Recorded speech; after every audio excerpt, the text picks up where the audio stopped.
Welcome to the College Football Survivor Show, where playoff survival is always on the line. Here are your co-hosts, Doug Lesmerises and Shehan Jeyarajah. And we're back on the College Football Survivor Show. It's Doug and Shehan, and we're talking coaches this week. No basketball at the moment. Enjoy the basketball. But Shehan, this is the time of year, I think, when there's a lot of discussion about who the best head coaches are. People do coaching rankings. You're on the lookout for breakthrough coaches and first-year coaches. What Sonny Dykes did last year at TCU in year one, you're on the lookout for that. But as we were kind of thinking about this, I was curious about coaching primes, not Coach Prime, coaching primes. Although, frankly, Coach Prime is a discussion in here. But where guys are in the cycle of their careers and how much that matters to their chances of their teams doing extraordinary things. So we have a little bit of a historic snapshot that I wrote down, and I want to make some comparisons here. But I want to ask first, and there's so many aspects of coaching in college football. Recruiting is such a huge part of it. And I do think there's sort of a thought process of you've got to let a head coach sort of cycle through 3 or 4 recruiting classes, maybe to the point where he gets a full roster of guys that he's brought in. Not that you can't win with guys that you inherit. But I think there's something to that. But there's also the coaching part of it. So I think there's recruiting, there's culture building and the establishment of like what your program's going to be. And then there's the game day X and O motivational, bringing out the best of what you have, however you built it. How big a deal is that? Like how big of a difference do you think coaches make in college football? And I guess you have to have a baseline of talent. And that's the recruiting part of coaching. But I'm a little more interested in the other part of it, the X's and O's, the culture, the motivation that brings out the best of whoever you have in the building. How important is that? No, I think it's very important. There are certainly different things that every type of program needs. You know, one of the things that I loved about my old job at Dave Campbell's X Football was getting to be intimately involved with different types of programs, right? And so what the University of Texas needs versus what Texas A&M needs versus what TCU needed versus what UTSA needed are very different things, right? And so I think that the great coaches are ones that understand what their program needs. Because, for example, you know, let's look at Nick Saban. Nick Saban, I think, is still the standard bearer, not just in college football right now, but in coaching in general. And he succeeded at a bunch of different places. He succeeded at LSU, where, you know, LSU was not a place that went and competed for national championships. He found out a strategy that worked there. He was a very good coach at Michigan State. You know, again, a very different program than one in the Southeast. Then he went to Alabama, a place where I would argue you are a politician first and foremost, and secondarily a football coach, and managed to create a system that created the most dominant run in the history of college football. So, no, I think it matters a lot. You know, look, I think that most coaches don't have the skill set and abilities and political skills to be able to do all of those things. But I think that the ones that do absolutely make a difference because, you know, the reality is, we're not talking college basketball today, but I think that there's a big difference between those two things, right? With college basketball, you are talking about putting together a relatively small roster that you can flip in a relatively short amount of time. You're talking about truly individualized relationships with players. You can deeply know all 13 players on your roster. Like that is possible as an individual. It's impossible for the head coach to actually know all 85 players intimately. Obviously they recruited them. Obviously they have relationships with them. But like, I mean, I'm sorry, man. Like Nick Saban does not have a close, intimate relationship with the backup long snapper. He just doesn't. That's just not how this works. And so I think that, we use that phrase CEO a lot. But I think that that's actually pretty apt here because I think that you as a coach in football, it is more about your institutional abilities. It's more about your program building abilities. It's more about your retention abilities. It's more about being able to hire. You know, you always refer to coordinators as middle managers. I think that in an organization with this many people, having good middle managers that you hire and have a good relationship with, I think is really, really important. And so I think that in football, sort of your large-scale organizational abilities can really make or break the culture of an organization. And when you're dealing with an organization of 150, 200 people, that's very important. So the reason that we want to talk about this on a playoff show is I think there are a couple coaches out there at major programs who are getting ready to enter their primes as college football head coaches, but I believe maybe have not yet been there. And I think there's a couple different ways you can do that. But I want to zero in on something that was a very big deal when I started covering college football. And it was the idea of, at these top shelf programs, head coaches coming in and winning national titles right away. A lot of it on the backs of the recruiting of the guy who got fired ahead of them. And there were sort of multiple situations where maybe the previous guy was good at bringing in talent, but couldn't do the other things to maximize all of that talent. So since 2000, in looking at all the head coaches who won a title for the first time at their school. Okay, so there's 15 coaches. Saban messes up a lot of stuff. It's like, oh, well, can a coach win in his 60s? It's like, I don't know, Nick Saban can. It's like, okay, well, I mean, other than Nick Saban. Yeah, I feel like for this conversation, you just have to put Nick Saban aside. Again, there is no coach that I can think of who won at Toledo, Michigan State, LSU, and Alabama in just completely different ways. Like, it's just, Saban's the greatest of all time. I feel like you almost just can't talk about him. He is both the definition of an exception to every rule you have about college football, which is like that Homer Simpson thing, right? Like alcohol is the cause of and solution to every problem or whatever, right? That's what Nick Saban is. So he's the after dinner cocktail of college football. So let's talk about that. So, but even Saban will lump in here. So of the 15 guys, when they won their title for the first time at their school, 10 of those 15 times happened in the first 3 seasons at that school. And I do think there was really a stretch of it. So we'll run through it here briefly. But it's not happening quite as much anymore. And I'm looking to see if, there's only one national title every year. Saban messes everything up. Okay, Kirby Smart didn't win right away. So is it just, it tells us nothing? Or is there something here that we can key in on a little bit? So just very quickly, starting in 2000, Oklahoma, that's Bob Stoops in year 2.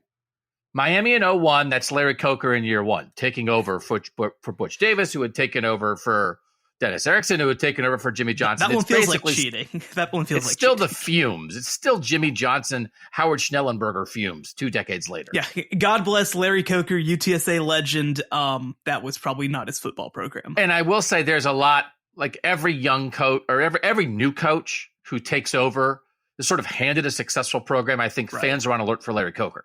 Right. Like, okay, did you do something, but it was really fumes and you didn't have the thing on your own to sustain it? So Stoops year 2, Coker year 1, Jim Tressel at Ohio State in year 2. Next year, when USC and LSU split it, Pete Carroll and USC in year 3. 2006, Florida, Urban Meyer year 2. 2007, LSU, Les Miles, year 3. 2009, Nick Saban, the first title at Bama in year 3. 2010, Auburn, Gene Chizik, year 2. 2014, now Urban Meyer again. Now this time it's at Ohio State, year 3. And then Coach O took over as an interim, but it's his 3rd full year at LSU when they win it in 2019. So there are a lot of examples there of like, bang, you flip it. But I don't know if it tells us something. There is a particular person that it might tell us something about. It's Lincoln Riley.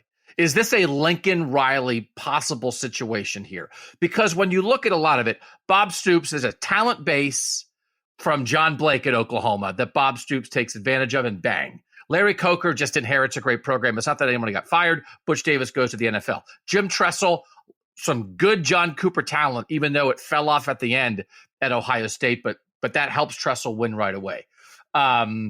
Florida, Urban Meyer, Ron Zook. That's a lot of talent built up at Florida.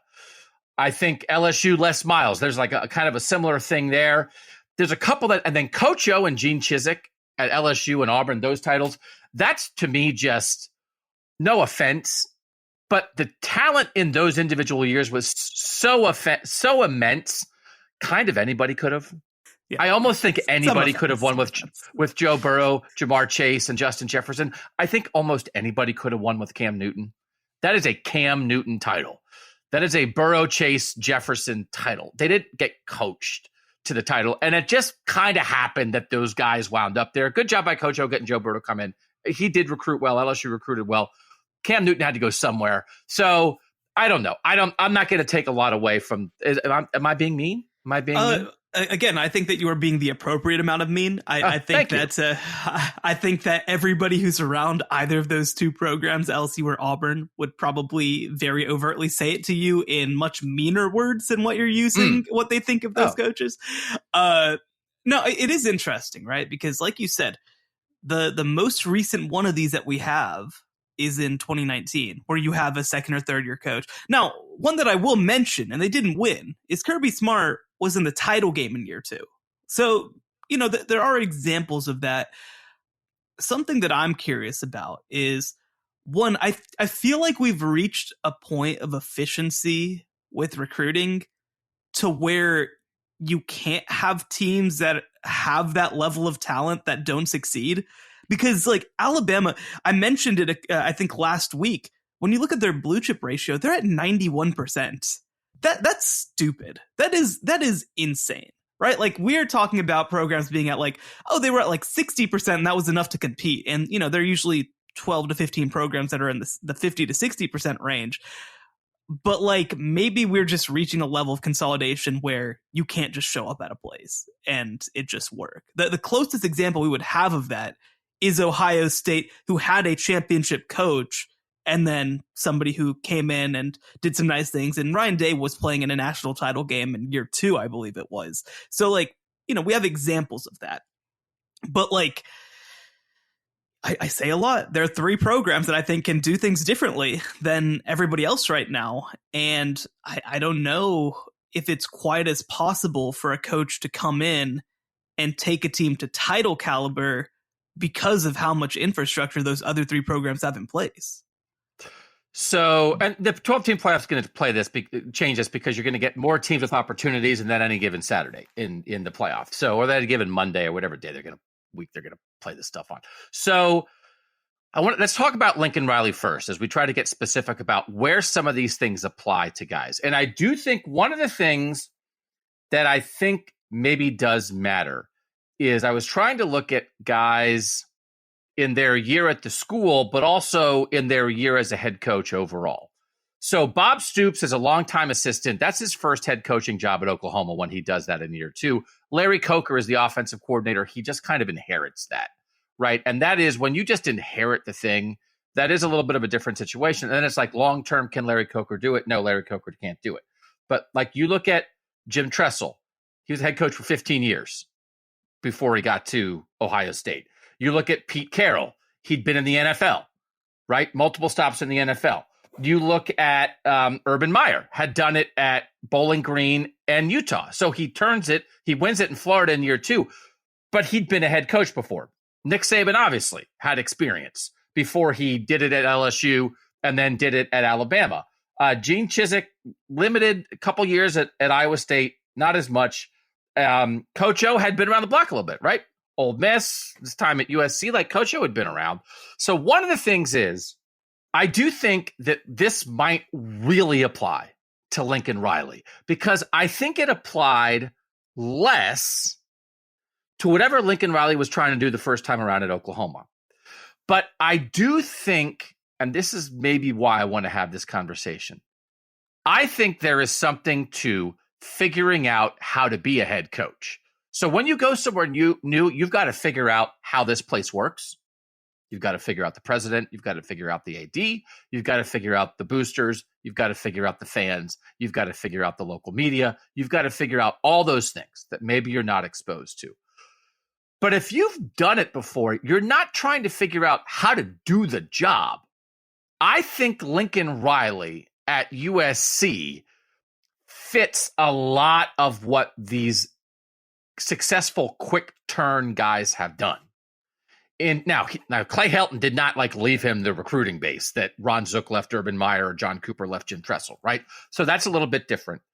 But you think about all the experiences that Lincoln Riley gained at Oklahoma, that Jim Tressel gained at Youngstown State, that Urban Meyer gained at Bowling Green and Utah, that Pete Carroll gained in the NFL. This they were close last year. And I think I've already been on record saying man, Alex Grinch, I don't know. He kept him as a defensive coordinator. It makes me hesitant about USC this year.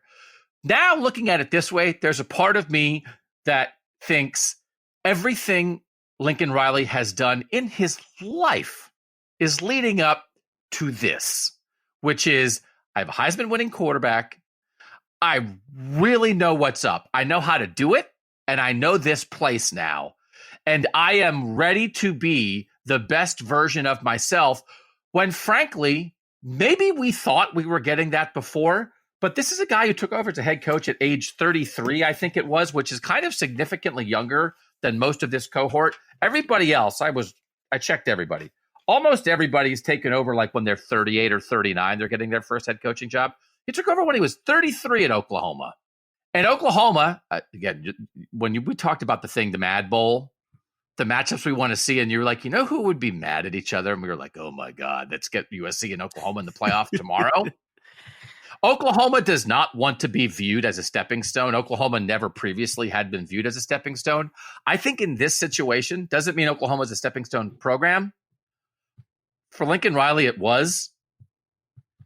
I don't want to say that Oklahoma was his version of Bowling Green and Utah. I don't want to say his version of what Les Miles did at Oklahoma State before he went and won at LSU, right? So I'm not going to say that. But I think we have not yet seen the best of what Lincoln Riley is when he totally knows what he wants to be as a head coach and when he totally has a feel for the place he is now. And I think we might get that right now. I think there's definitely an argument for it because, one of the things that I think really helps him specifically being at USC, because let's just say, I'm not going to take a hard stance on this, but let's just say that USC is an easier place to acquire talent, that it's a place where obviously it's in Los Angeles. You have all this access to Southern California. You've got a national recruiting base. Everybody's talking about Lincoln Riley. You've got the advantage now, too, of being able to recruit players to go into the Big Ten as well. So let's just say hypothetically that it is easier to acquire talent at USC than it is at Oklahoma, which Oklahoma has lots of advantages too, but let's just say that. Well, I think that what Oklahoma has done historically as well that has really been its superpower is its institution. They have such good administration. They have such a good vision. I mentioned Ohio State and Oklahoma to me are the two best programs when it comes to just football institution, football administration, football infrastructure is the word I'm looking for. Well, now you're Lincoln Riley and you know what that looks like. And you're at a place where you can acquire talent even more easily, especially offensive talent, by the way. So I think there's definitely some merit to that. He built a very robust football infrastructure that USC really hadn't had under Clay Helton or even Steve Sarkisian before that, or Ed Orgeron for that little bit, right? So I think that you have to go back to the days of Pete Carroll when they really had that level of infrastructure. So I think that that's going to help them out a lot. The thing that's going to be interesting, and this is a question with Lincoln Riley, and this is also a question about this era, is obviously the transfer portal is something that can flip things so quickly, but we don't really have an example of it actually building a championship quality team either. So that's going to be an interesting question when we're heading into these kind of situations, because we saw Lincoln Riley flip as much of this roster basically as humanly possible in year one, and it flipped a program from 4-8 to 11-3, I think it was. So it's definitely possible. I'm going to be curious to see if USC can take that next step. I think Lincoln Riley said in an interview during this offseason that when you look at it, year one should hopefully be our worst team ever, right? That it should hopefully only get better from here. And they bring back a lot of production on both sides of the ball. I think that they should develop with just guys coming back on the defensive side of the ball. But it is going to be an interesting question. I think that if you wanted to keep an eye out for one coach who could potentially do this early in his tenure, I agree. I think that Lincoln Riley is probably that perfect candidate. Okay, there are two more head coaches on potential playoff teams that I think are about to enter their primes that I want to talk about. There's another guy that fits a particular lens that I want to talk about. There's a couple other guys that I think we might be underestimating that are about maybe to be in the perfect spot to do something. And we're going to get to all of them next on the College Football Survivor Show. The College Football Survivor Show, where playoff survival is always on the line. All right, Doug Lesmerises back with Shehan Jeyarajah. The next guy that I want to talk about in this idea, and it's not maybe a perfect historical comparison, but I do think it is somebody who took a little bit of a more traditional path of you won at a smaller place, winning at that place got you a bigger job. When you got to that bigger job, it was not in great shape. But now there is actual reason to believe, as you form that program the way you want it to look, that we are about to see the best version that we have not yet seen. And if you're looking for a team to make a jump, I think you can add coaching into the reasons why it might happen. Do you want to guess who I'm talking about? I don't know. Okay. It's Mike Norvell in Florida State. Okay. I was the thing that I thought that you might be saying is potentially Kalen DeBoer at Washington, but he's on my list. Okay, he is good, on my good, list. Good. Yeah, just making sure. I know. Sure. I know you like the Kalen DeBoer conversation. I do. So 4 years at Memphis, 8-5, 10-3, 8-6, 12-1 in 2019. Goes to Florida State, 3-6, then 5-7. They go 10-3 last year, and I think this is a very good example of a guy. This is maybe sort of like a Les Miles, Oklahoma State to LSU kind of example, right? That this guy put in the work, didn't take forever. I mean, you're a head coach for 4 years, you get the Florida State job. But if there was a time where it was like, I don't know, Florida State's just a mess now, unless it's like, no, they have a quarterback. They have good transfers. They have a great defensive player. They have a depth of talent. And by the way, they have a guy who has sort of been on this arc. He's only 41. He'll be 42 in October. And he's had to do this part of it where he's succeeded at a very high level at Memphis. And then he had to rebuild a blue blood. And now they're kind of here. And in year 8 as a head coach, I think there are a lot of things lining up for Florida State right now. And it's really not a situation where they came out of the blue last year. Like you didn't know if it was going to happen, but Mike Norvell in year 1 and 2 at Florida State is putting in the work that's required to do this kind of thing. So it wasn't an instantaneous flip like it was for some other guys, but I think we are maybe about to get prime Mike Norvell, which is going to mean the new prime version of Florida State with a whole lot of stuff lining up here for the Seminoles. And I already had them in my March playoff, and trying to look at this through a coaching lens and a career progress lens only makes me think that more. No, I mean, I think that this is a very, like you mentioned, traditional kind of build. Obviously, that first year, it's a pandemic. They go 3-6, 2-6 in conference. I just feel like you have to throw that out. You just have to throw that out. That's just a thing that happens. Obviously, he had to deal with a situation that nobody would ever want to deal with, not even counting the state of the roster, obviously. 2022, they're really able to come around. They win 10 games for the first time since 2016. They bring almost everybody back in 2023. I think that, you look at his progress at Memphis, and he took over a program at Memphis that was already in good shape with coming off of the Justin Fuente era. They go 8-5, they go 10-3, they win 8 games. Then they finally have their breakout year in year 4, right? It's building and building and building. And finally it's Mike Norvell's team, and they get to play in the Cotton Bowl against Penn State. So no, I think that there's absolutely some similarities here. I think that there's absolutely a clear pathway for the direction that this is going. And, for me, one thing that I think has been fun, to make a comparison to another program that is now coached by a former really good AAC coach. Mike Norvell's a good coach. We've seen that before. it's kind of like it reminds me a little of Josh Heupel, where Josh Heupel did a good job at UCF. His offenses were good. You felt like, Josh Heupel maybe had some very clear limitations, but it's interesting how when you go to a place that can really support you at a high level, like Tennessee or Florida State, some of those limitations just go away when you have elite level talent and support. And I think that we started to see that a little bit too with Florida State. Obviously, again, they come out and win 10 games this past year. I think that heading into 2023, they're going to be able to fill some of the holes that they've done. And I mentioned off the top, right, that institution. I think that Memphis was a program by the time that Mike Norvell was there that had really good administration, really good institution, really good infrastructure from a football perspective.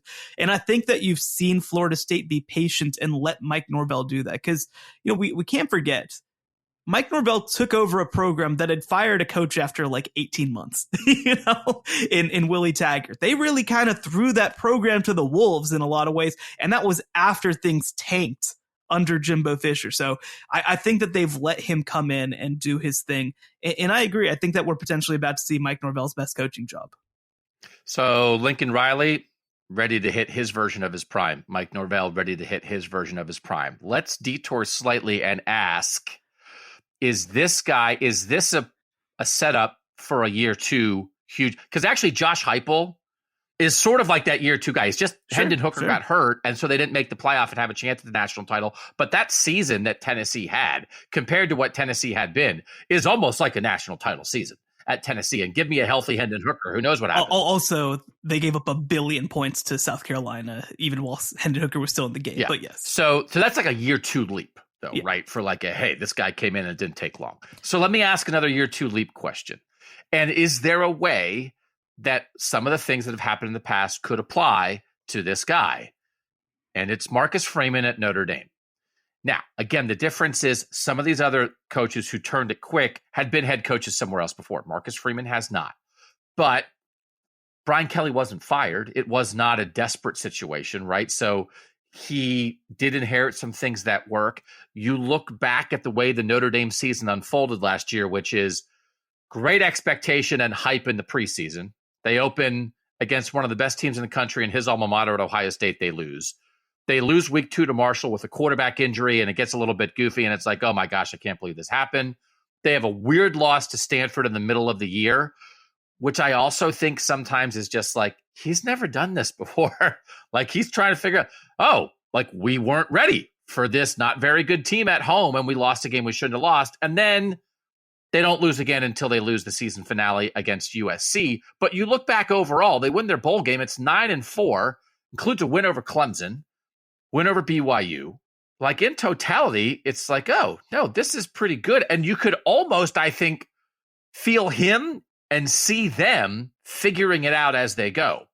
Now you throw a veteran quarterback into the mix. And are we potentially, with any other reason that you would like Notre Dame this year, including they get Ohio State at home, could Marcus Freeman fit this quick flip model? Or because he's still trying to figure out how to be a head coach, is he not going to do what Les Miles or Urban Meyer or Bob Stoops did?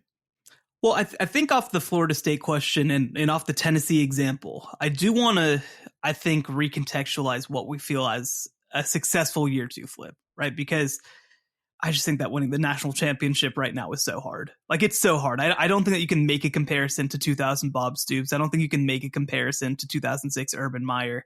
So for me, that version of success is legitimately competing for the playoff, competing for a top 5 spot, and making a New Year's Six bowl. So that's what it would be to me. We can, I guess, identify it as being eligible for the 12-team playoff, maybe, is what we would consider success.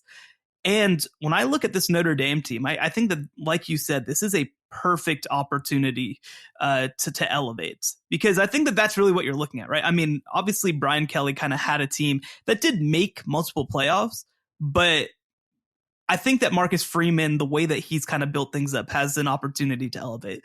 Last year in 2022, they have a top 10 class. 2023, they have the number 11 class. Like, they have players coming in. 12 of them are early enrollees. And I've mentioned these kids before, but Braylon James and Jaden Greathouse are receivers who I think are going to be incredibly dynamic. They're already on campus. They're going through spring drills.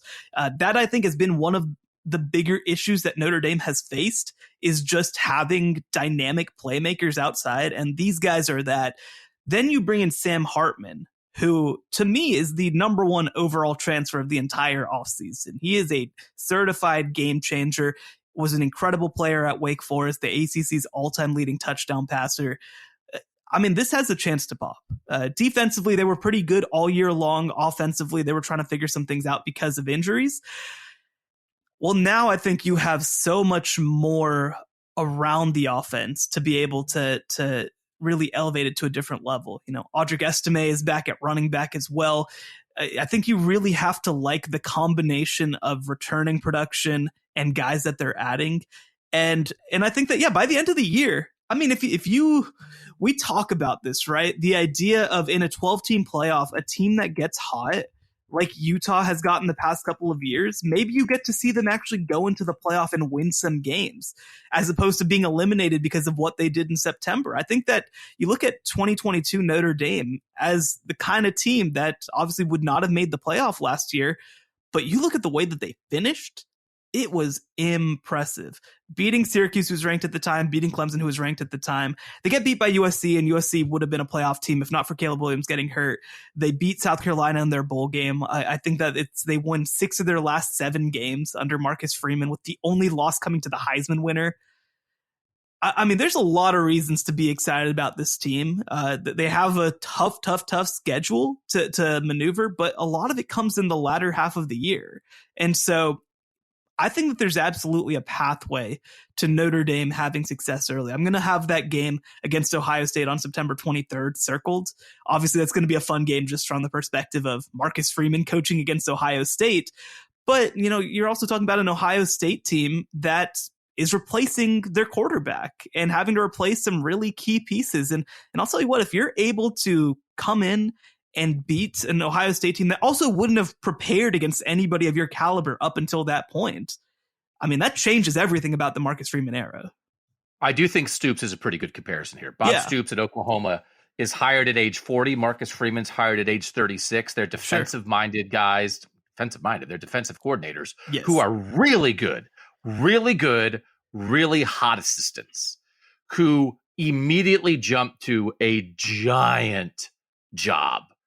And it happened right away for Bob Stoops. So I do think, you know, again, I think that's the harder way to try to do a year 2 flip as a guy who's never been a head coach before. But I do think it's not impossible. But I would be, again, I think you're making a very good point here.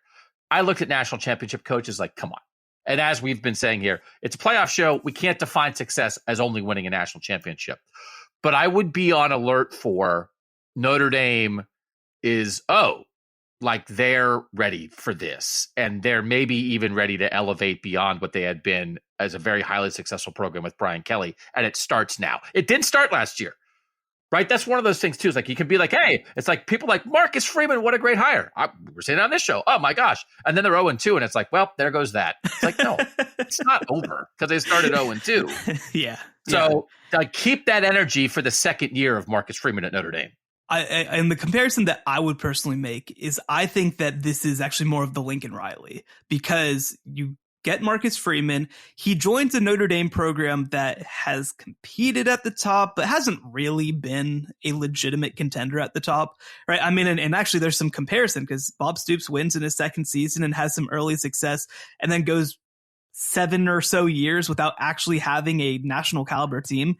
I think that you can make that comparison with obviously Notre Dame under Brian Kelly having that second year squad with Manti Te'o in 2012 that maybe was national championship caliber, and then not really having that kind of team ever again. And then you bring in Marcus Freeman, you see some nice stuff happen, and then that guy takes over and you feel it elevate. I mean, Bob Stoops was not leading playoff caliber teams before Lincoln Riley got there. I guess it was only 1 year of playoff, but you know what I mean? They hadn't been in the national discussion since 2008, you probably would say. So I think that this definitely has a chance to pop. I think this definitely has a chance to be a playoff caliber situation. And look, I mean, Sam Hartman, again, I said it a few weeks ago, he's the best quarterback to play at Notre Dame since probably at least Brady Quinn. And like maybe more than that. Like, this is a special quarterback. Ian Book was a really good player for them. Jack Cohn played very well. This is different. This is a completely different kind of situation if this thing works. And with the playmakers they're bringing in on the outside, with the experience they're bringing back, I love their offensive line coaching. And I think that you saw by the end of the year, they were in a much better place than they were when they played Ohio State early in the year. I mean, it's going to be a lot of fun, and I'm excited to see what happens. All right, so let's go to that game, and let's go to a guy who I think is about to enter his prime, and that's Ryan Day at Ohio State. And I think you can see Ryan Day changing and learning from what has gone right and has gone wrong at Ohio State in his first 4 years as a head coach. And I do think in the end, I think Ryan Day, as it turns out, is a little bit on a Kirby Smart, Dabo Swinney kind of path. So Ryan Day in year 2 coaches in a national title game, just like Kirby Smart in year 2 coaches in a national title game. But I think the Kirby Smart that then got over the top at Georgia is a significantly better coach than the Kirby Smart that flipped it quick in year 2 at Georgia. Dabo Swinney won his first national title at Clemson in year 8 after being good, like good and building and good. But it took that long to peak, right? And hey, Deshaun Watson helps you peak. So like you got to have the players. But I think being built up in a program, Dabo Swinney was an assistant who took over. Kirby Smart wasn't an assistant at Georgia, but he's a former player at Georgia. He knows that program, but it's not an instantaneous all the way flip. I think I see Ryan Day making real adjustments that he would not have made in year 1 or year 2, which is being willing to give up play calling. They've hired a guy. It's a guy who's been on staff. His name's Quinn Temple, but they've given him a title of chief of staff, which I think we know. You watch The West Wing, you know what the chief of staff is. It's like they're trying. I think Ohio State is very actively trying to sort of get rid of the noise, clear the plate for Ryan Day so he can focus on certain things. And then to me, it's like, what does he need to focus on? He needs to focus on Michigan. So whatever can happen at Ohio State so that the head coach of the program, who had never even been the head coach of a middle school team before, had never been a head coach in his life, and has made the playoff 3 of his first 4 years at Ohio State, but is also coming off consecutive losses to Michigan. What do? You adjust the focus. You decide where are the head coach's energies best aimed, and what can you do where, hey, this other person can do this thing as well or almost as well as I can. Or even if they're not quite as good at it, it's not the number one thing that we need. I think Ryan Day, it took close calls and success. It took heartbreaking losses and rivalry issues to get to this point. I feel like I see the evolution of a head coach. I think Lincoln Riley, in his own way, went through that same evolution. He moved to complete his evolution. But I think Ryan Day is significantly changing. And I think the end effect might be that Ohio State's chances of anything, but particularly of beating Michigan, are going to be increased because of the lessons that a first-year head coach, when he's, first-time head coach, who took over before he was 40, just like almost all these guys. 38, 39 is like the average age of when these guys take over for the first time. But they don't all take, Nick Saban did that at Toledo. Nick Saban was at Toledo. He was 38 years old when he became a head coach. Ryan Day was 39 at the news conference when he took over for Ryan Day. But one was at Toledo, one was at Ohio State. So Nick Saban on his way up, every lesson that Nick Saban learned at Toledo and Michigan State and then LSU, where he wins the national title, before he gets to Alabama, Ryan Day is like, hey, you seem like you know how to call an offensive play. It's like, well, that's not. So I think I see it, Shehan, and I know for Ohio State fans, there are times when like the Larry Coker, Mark Helfrich thing comes up. So Mark Helfrich didn't win a national title at Oregon, but he got to the first playoff national title game on the fumes of Chip Kelly. And then it's like, nope, doesn't have it. Larry Coker wins a national title on the fumes. Nope, doesn't have it long term. And if you are a doubter of Ryan Day, you go there. And like, I don't think that's what it is. But results will tell the story of that, right? Whether that's a reasonable comparison or not. But I think if I saw only the same thing again and again and again, it's like, okay, well, I don't know. You haven't beaten Michigan. Michigan's good. Michigan's really good. But you got to figure out a way to beat Michigan. I feel like I see an evolution that is, oh, maybe this guy's about to be an even better head coach than he's been. I am very curious about this one because, and you are obviously much more in the weeds with Ryan Day than I am. But, you know, and I'll tell you what, I have too many friends who went to Oklahoma. And one thing that they tell me is, you know, and some of it is just coping. But one thing that they do tell me that I think actually has some merit is when you look at Lincoln Riley, his best teams were the ones immediately taking over with Bob Stoops players. And then it kind of steadily got worse. And there's some truth to that. Now, obviously, I think that Lincoln Riley did a lot of really good things that Bob Stoops couldn't have done during his tenure there. And like, obviously, I mean, they won 11 games basically every year. But there is a small part of that with Ryan Day, too, where year one and year two, you're talking about guys who had come through, been recruited by one of the greatest coaches of all time in Urban Meyer, developed by one of the greatest coaches of all time in Urban Meyer. And 2021 was kind of his first year where it was all him. It was his third year. It was all his players. 2022 is that second year. And those definitely have been the two quote unquote worst years of his tenure. Now, I think that 2022 was a lot better than 2021 is one credit that you give to him. So I think that he has shown an improvement per se, but that is one reason that I'm going to be keeping a very close eye on Ryan Day heading into 2023, because he's going to replace a quarterback. You assume that that's going to be okay because obviously he replaced Justin Fields with CJ Stroud, and you know CJ Stroud is going to be at worst the number 2 pick in the NFL draft. But you know, now you bring in another guy, and I think that even with Lincoln Riley, you saw some issues with that where Jalen Hurts comes in and he's good, but he's not those first two guys, not even close, right? So it's a different kind of animal when you have to do that, and I think that it's going to be interesting because I do think that this is the year that kind of proves whether or not they can get. Well, I don't want to make too wide ranging a statement because he's at Ohio State and he's still doing all the little things right. But I don't know. Obviously, it's something that I'm sure you hear with Ryan Day from Ohio State fans. But you know, is there any level of concern that his best 2 years were the 2 years where he had the most Urban Meyer roster that he had? I don't know.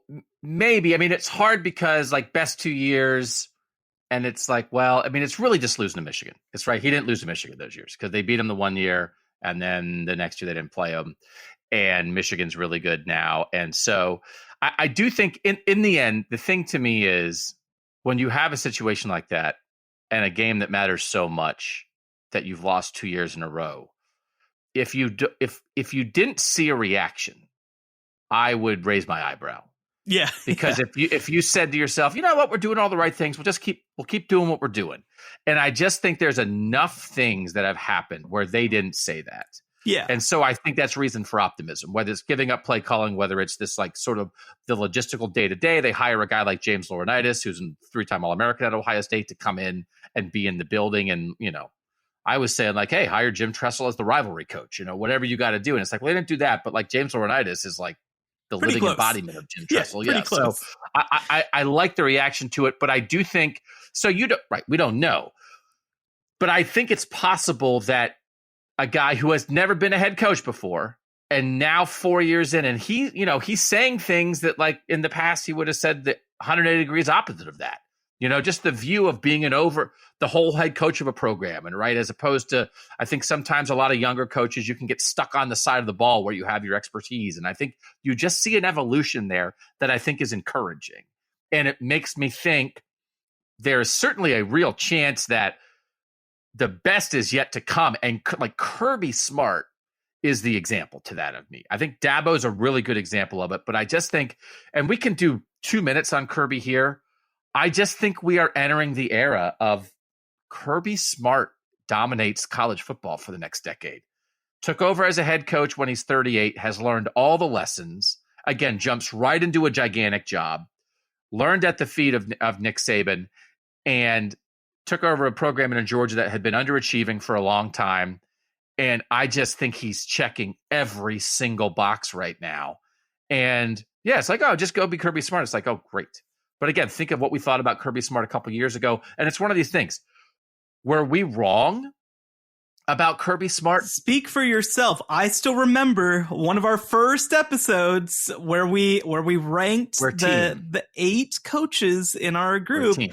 And you ranked him last, and I ranked him like 4th. Voice. I one voice, never one faltered. Mind. I knew the whole time.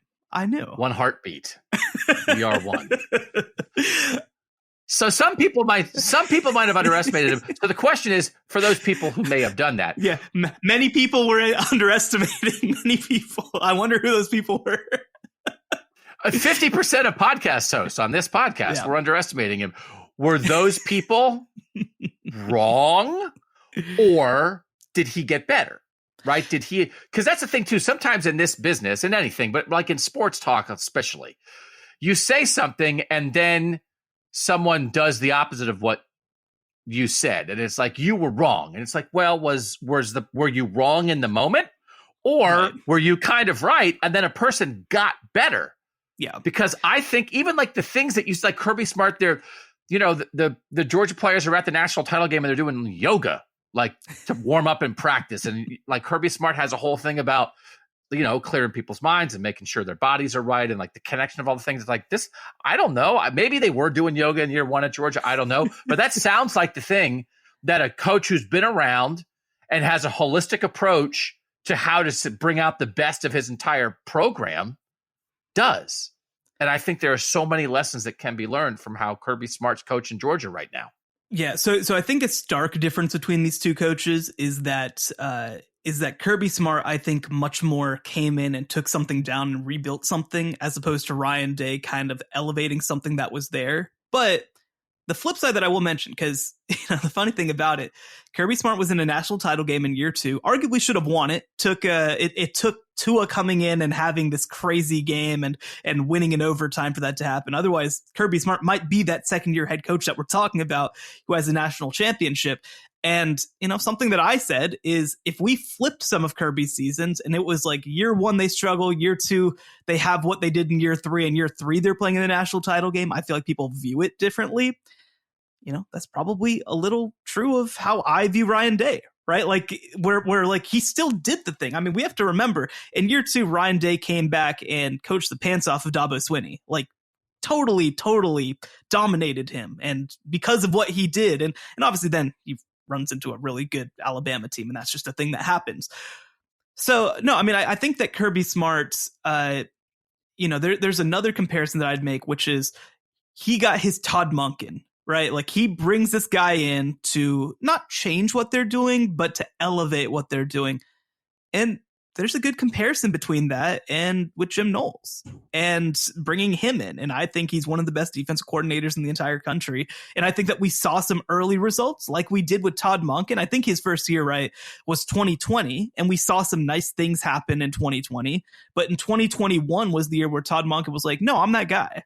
And year 2 or year 3 was really the guy when he was like, no, I'm the best to do it right now. I am that dude. And maybe there'll be some comparisons with year 2 and year 3 Jim Knowles, where he comes in and is and like really elevates this program. And maybe, I mean, again, I made the argument last year that Georgia was an offensive team that just happened to have a really good defense because of what they were able to do on the offensive side of the ball.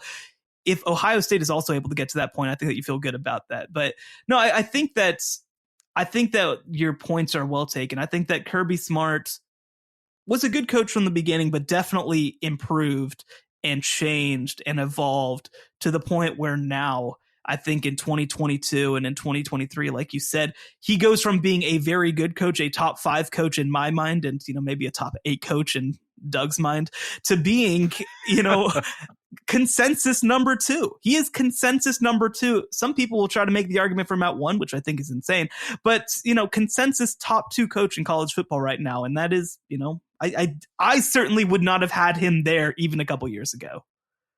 So Kirby Smart, ready to do his thing for the next 2 decades. My main 3 guys, Mike Norvell, Ryan Day, Lincoln Riley, I think in their own ways, may be about to enter their primes and be better head coaches than they've ever been before. There are 2 more direct comparisons that guys I think are on similar paths, and we can ask where they are alike and where they are different. We'll do that next on the College Football Survivor Show. The College Football Survivor Show, where playoff survival is always on the line. All right, Shehan, let's go to the Pac-12, where I think there is a direct comparison that are similar but also very different. And we'll go to Washington and Kalen DeBoer and Oregon and Dan Lanning. These are 2 head coaches who are about to enter year 2, who both had very successful initial years. Oregon goes 10-3, finishes number 15 in the final AP poll. And Washington goes 11-2 and finishes, I think, number 8 in the final AP poll. Washington wins the game head-to-head at Oregon. So we're getting ready for year 2 for both of them. Both had veteran quarterbacks back, which is nice. Bo Nix at Oregon, Michael Penix Jr. at Washington. Kalen DeBoer is 48.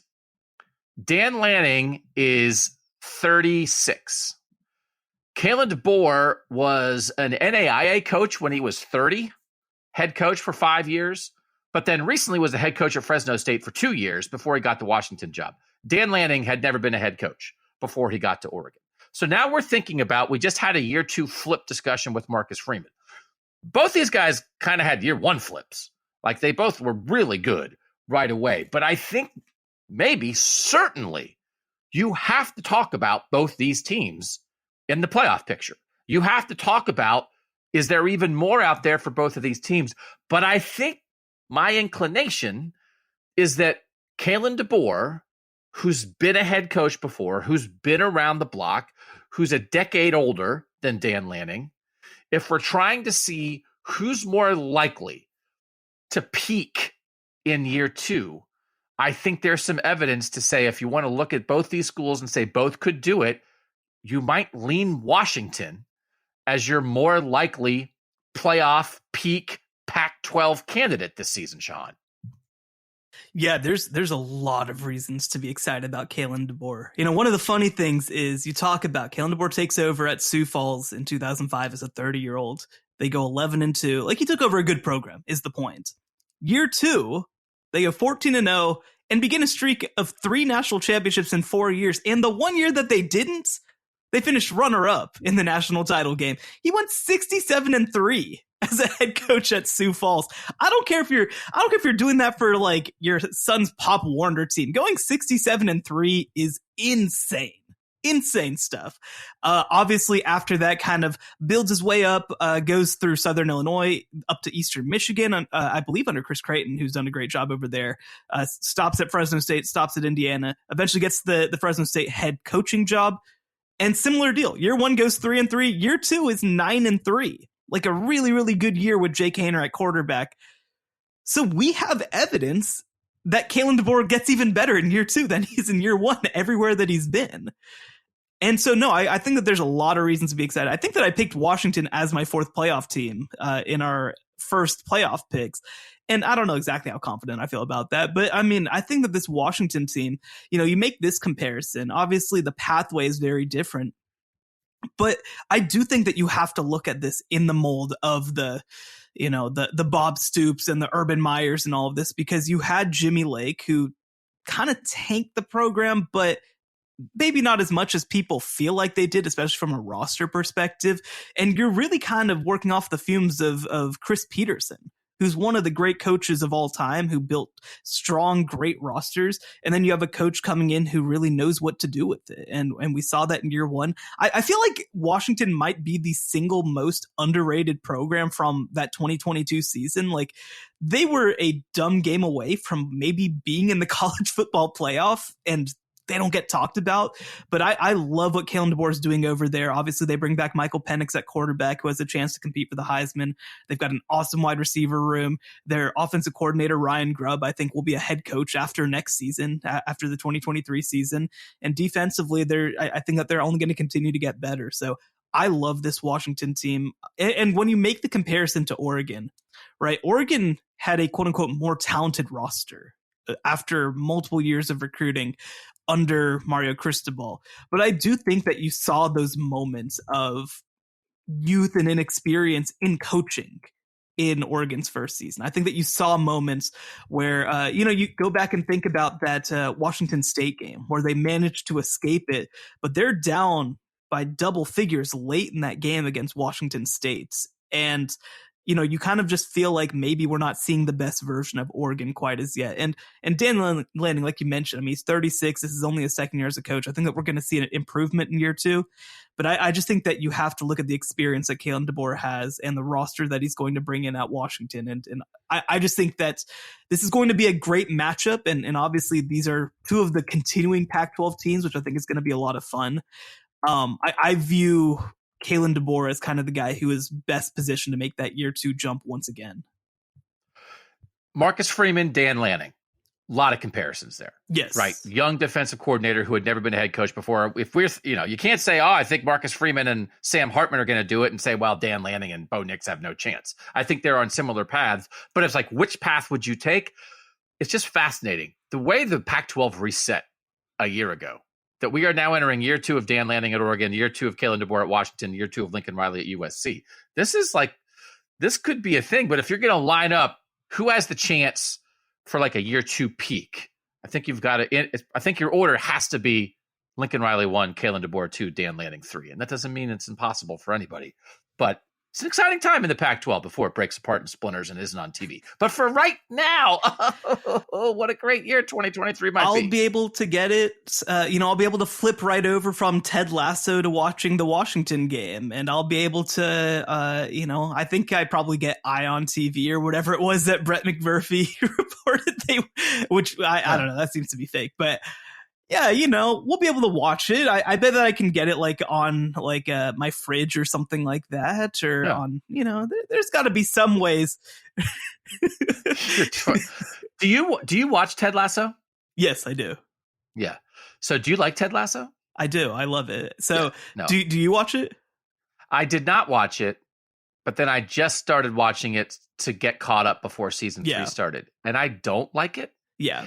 And the only character that I like is the nice guy who then got full of himself, wanted credit, turned into a jerk, and left. And I was I relate to that guy.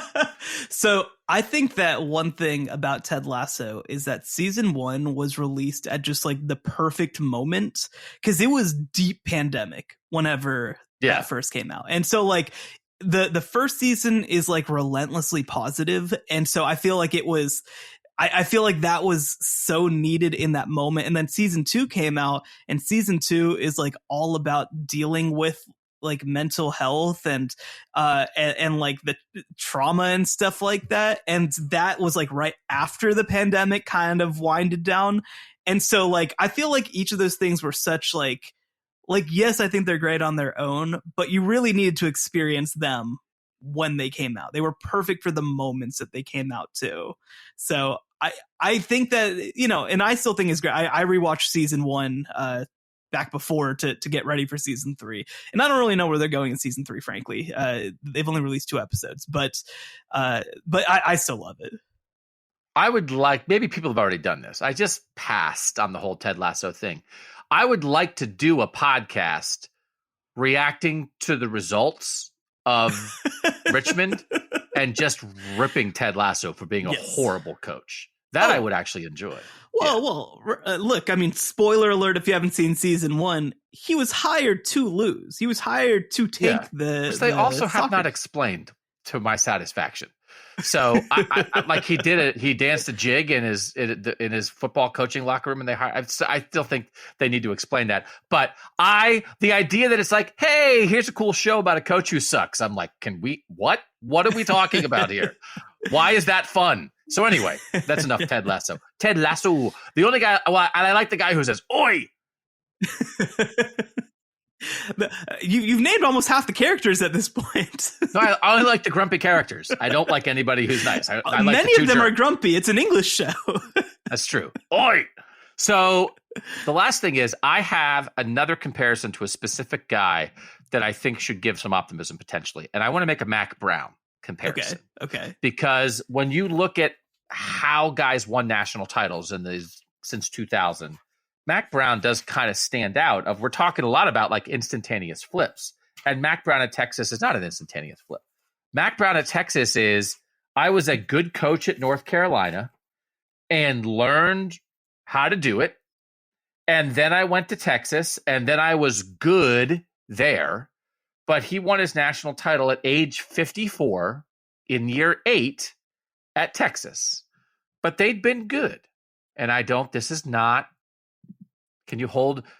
Yeah, see, you act like, here's the thing. You act like I love relentlessly positive shows because I'm Shehan, I'm relentlessly positive. And I said the word Texas and you leaned into the microphone and you were like, let it rip. No, actually, I'm giving you that look because I think I might know who you're talking about. Oh, okay. Who is it? Is it Jim Harbaugh? So it's two guys that I think they both fit. One is Jim Harbaugh and one is James Franklin. Okay, that's fair. So when you look at, they've both been good. They haven't gotten over the top. James Franklin, I think, is even a little more right on. James Franklin's going to be 52 this year. I think it's possible we're holding off a little bit. What Vince Young did, just compare someone to one of the greatest college football players ever. But like, what did Mack Brown get? He got a program changing singular talent in Vince Young. Can Drew Allard be that for Penn State? Maybe next year. And you don't have to even be that, but you're the best quarterback in a long time. I could see that. Harbaugh's building up a little more to it but again, Harbaugh has put in a lot of work, but Harbaugh evolved. Harbaugh evolved unbelievably from climbing trees and taking his shirt off, which again, like in the moment, seemed like a crazy person, and maybe in retrospect is a little more crazy like a fox, because we spent a lot of time talking about Jim Harbaugh climbing trees while he was trying to get the program back in shape. And then once they started winning at the level they wanted to win at, he stopped climbing trees. And it's like, now let's talk about our team. But maybe when they weren't doing all the things they wanted to do, he was distracting people with saying stuff and climbing trees and doing whatever else. So for kickers, by the way, for bad kickers. So like so now here we are. But I do think we don't have as many examples of that. But James Franklin at Vanderbilt, Jim Harbaugh at Stanford and San Diego before that, and the 49ers, right? They put in time, then they get to a place. It's not instantaneous, but they grind it out. And when you see what Mack Brown did in his 50s, after almost a decade at his new place, he was able to reach a peak. I think we might still be in a situation where over their careers at Penn State, Michigan, James Franklin and Jim Harbaugh have been criticized and questioned to various degrees. But I think in their own way, we still may yet not have reached their coaching primes. Now, Jim Harbaugh made a Super Bowl. So it's like, what do you mean we didn't miss? So maybe a little more James Franklin here, but I still think the best of them at their current stop, Shehan, may be to come. I like this comparison a little bit more, like you said, for James Franklin probably than Jim Harbaugh, because Jim Harbaugh, one, has been in his prime, I think, a little bit more. You know, the one thing that I'll say, and like I feel like just when we evaluate coaches, we kind of just have to throw away the pandemic and just be like 2020, even 2021 to some extent, like didn't happen too much. Like we just kind of have to say that's a thing that happened. Because like Mack Brown did not have a downswing at any point during that build, right? Like I think that's important context. But I think that there are some very legitimate comparisons here, because if you do put aside, and that's a very generous thing to do with that 2020 team. But if you do put aside 2020 Penn State, there's some real comparison here, right? Because James Franklin, you have him go 2016, 11-3, 11-2, 9-4, 11-2. Take aside the 4-5 and kind of put a little bit of an asterisk on 7-6, and then you're back to 11-2, right? So like you're talking about a team that's been around, that's competed with Michigan and Ohio State over the past couple of years. The other thing too that I think you have to feel kind of nice about is, what Texas did in 2004 before they went in 2005. They went 11-1. They won the Rose Bowl with an underclassman superstar. Now, obviously, in Penn State's case, those are running backs in Nick Singleton and Katron Allen, but I think that there's a lot of comparison there in terms of just these super young guys coming in and showing out in the Rose Bowl and sort of being like, this is our moment, and we're showing the world what we are. And so I think there is some comparison there. Now, again, the success, I think, in 2023 for that is more competing for the playoff than it is winning a national title with an undefeated season in 2005. But I do think that there's absolutely a pathway there. The path is going to be harder. 2005 Texas, I mean, I'm trying to think back. I don't think that they played anybody like Ohio State or Michigan, I would argue, during that run. They played Ohio State early, and Ohio State was really 2005 good. Texas? Yeah, 2005. That was the first college football game I ever covered. Was 2005 Texas versus Ohio State. Look at that. Yeah, so Ohio State was number 4 that year. So that actually is probably a good analog. Awesome. And obviously, I mean, up until the title game, USC was one of the greatest teams of all time. But so that's the tough part for Penn State is they have to get by Ohio State and Michigan, which that is a murderer's road. Now, Texas Tech was actually number 10 that year too. That's kind of fun. But I think that that's probably the one complication of actually being like title good is that you have to beat both of those teams. But I'll tell you what, I mean, it feels like Penn State has been trying to plan for this moment. I think that they have the coordinators in place that they are going to reach the mountaintop with, whatever that mountaintop is for Penn State. I think Mike Yurcich has done a really good job. We saw him grow a lot as a run coordinator last year, I would argue. They have the offensive line coming back in 2023. Defensively, they've never been questioned. They've been awesome defensively, basically the entire James Franklin run, and Manny Diaz is back. So there's some real comparisons here. And like you mentioned, I mean, you kind of have this comparison where James Franklin and Mack Brown were kind of these really good coaches who were like, that's nice for a couple of years. And one did it at North Carolina, one did it at Vanderbilt. These aren't places where you go win games. And then you bring it to a major program and it's nice and it's really, 10-win type seasons, but you never have that breakthrough. And then suddenly you do because you just have a transcendent talent. And maybe that talent's Katron Allen, maybe it's Nick Singleton, maybe it's Drew Aller, but the fact that I think you have 3 bites at the apple for it, I mean, that's pretty good. So I think in conclusion, I think we have, for me, it's there are 3 coaches at potential playoff teams that I really think are maybe about to build into the best versions of themselves. Lincoln Riley at USC, Ryan Day at Ohio State, Mike Norvell at Florida State. I think we're always on alert for the 2-year flip, right? 1, 2, 3-year flip in there. And I just think maybe rank Kalen DeBoer higher on that list than Marcus Freeman or Dan Lanning because Kalen DeBoer has that experience before he got to Washington, which I do think we have proof that it helps. And then there are some guys, don't give up on some guys who maybe have been at their program for a while and been good, but maybe still have their best ahead of them. And so this is a pretty good crop. Like this makes me feel good, Shehan. And then, by the way, Kirby Smart is about to do his thing, but Nick Saban is never going to stop doing it. So I think there's some good coaches. Like I'm getting myself fired up for this season because I think you can see some pairings with some programs and situations where there's should be like real belief in the coach, real belief in the quarterback, real belief in the structure, the way things have been built up to a certain point. And again, I think it's going to give us all a wider depth of talent and possibilities across the sport, which is all that anybody wants. And that by the time in 2024 we get to the 12-team playoff, we've had such a discussion during the playoff era of, man, I don't even know if there's 4 teams worth putting in. And then you have semifinal blowouts and everybody's mad. I just think the sport's in a healthy spot where we're going to have a 12-team playoff and we're going to have 12 teams that deserve to be there, because I think you can see some healthy, smart programs doing things in different but successful ways. So I think we'll have a good playoff in 2023.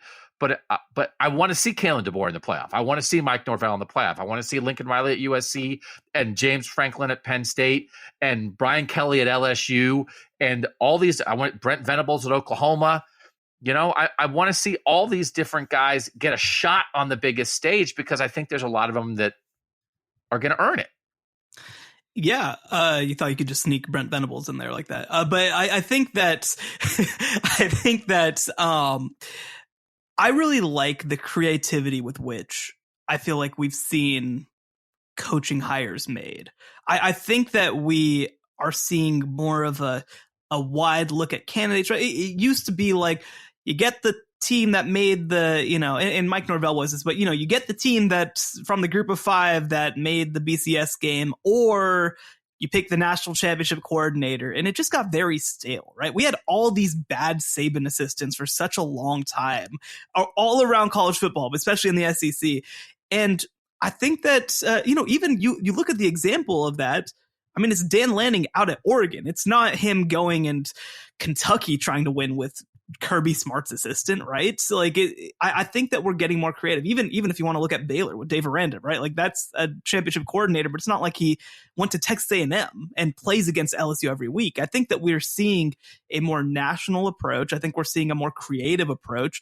I mean, even in the cases where we elevate somebody, we see Lincoln Riley coming from East Carolina to Oklahoma. We see Ryan Day coming from the NFL with a background at Temple coming to Ohio State. So I think that we're just getting more creative in how we're identifying and developing coaches than we maybe ever have before. And it's paying off. Is Kalen DeBoer somebody who eventually becomes the head coach at Washington 20, 30 years ago? I don't know. And you look back, obviously his success at Fresno State mattered, but I would argue that they also assuredly looked at his success in the NAIA ranks, right? Like, I think that we're getting more creative. I mean, obviously, my background's in the Big 12. You look at the state of Kansas right now with Chris Kleiman, the reigning Big 12 champion who comes from North Dakota State, and the team that challenged them a lot, Lance Leipold, coming from Division III up to Buffalo.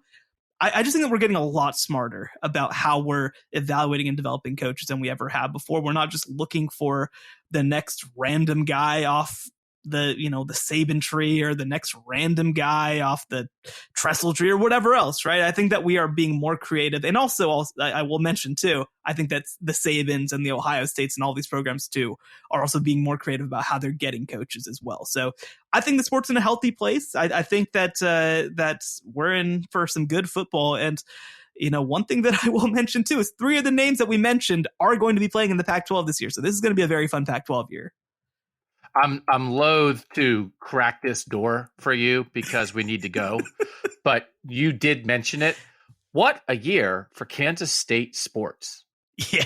And like when I was watching, TCU lost in the round of 32, right? But like they were a good basketball team this year. Yep. And you think about what they did, and I was like, man, what a year for TCU.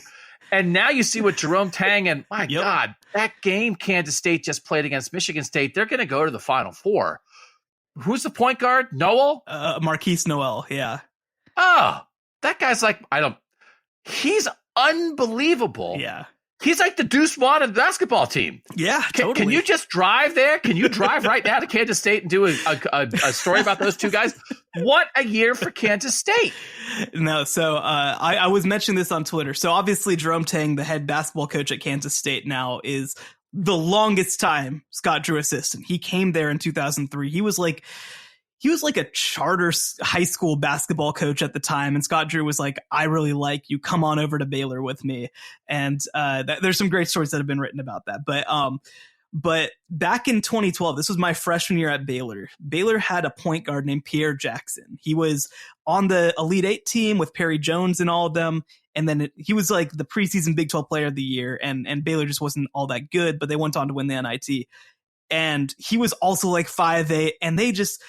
Marquise Noel reminds me so much of Pierre Jackson. And I loved Pierre Jackson. He was one of my favorite players that I've ever watched in a Baylor uniform. So I'll tell you what, for people who don't know, like Baylor fans are just like rooting their butts off for Jerome Tang right now because he is so beloved over there. Like, Joey McGuire over at Texas Tech, like he has a lot of love, but like Jerome Tang, he was there since the beginning, was there for 20 years, helped win the national championship. So like he is so beloved at Baylor. And it's what they're doing over there is amazing. The thing that I will say is like Jerome Tang couldn't get a job before this. Like UTEP interviewed him last year after the title and went in a different direction. So like this wasn't like, people kind of frame this as like, oh well, Jerome Tang just waiting for the perfect opportunity, and it's like, I mean, kind of, but like he wasn't going to take like Paul Mills, another assistant, took the Oral Roberts job. He wasn't going to take Oral Roberts, but like also this dude wasn't getting hired places, man. And year one, he's in the Elite Eight and potentially has a chance to go further than that. Obviously, I don't know when people are listening to this show. Maybe they're already in the Final Four by the time you're listening to this show, but it is special. And now Kansas State just like, this is the benefit of just like being creative and running a good athletic department. Because if you think that you're too good to hire a longtime assistant or you're too good to hire an FCS coach, well, then you're probably going to lose a lot of games. I'm sorry, you just are, right? And so I love what Kansas State does. And I think that there's no reason that this program and this athletic department should be any good at sports. And now they've got the Big 12 chance and a team in the Elite Eight right now.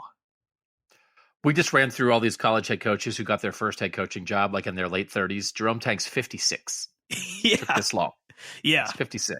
Yeah. It's like, guess what? He's good. Yeah. So you dummies probably should have hired him earlier, man. Yeah. Okay.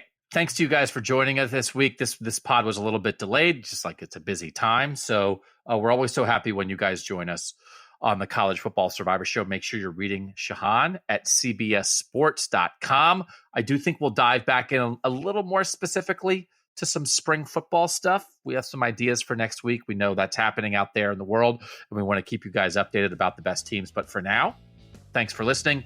For Shehan Jeyarajah, I'm Doug Lesmerises, and that was the College Football Survivor Show. The College Football Survivor Show, where playoff survival is always on the line.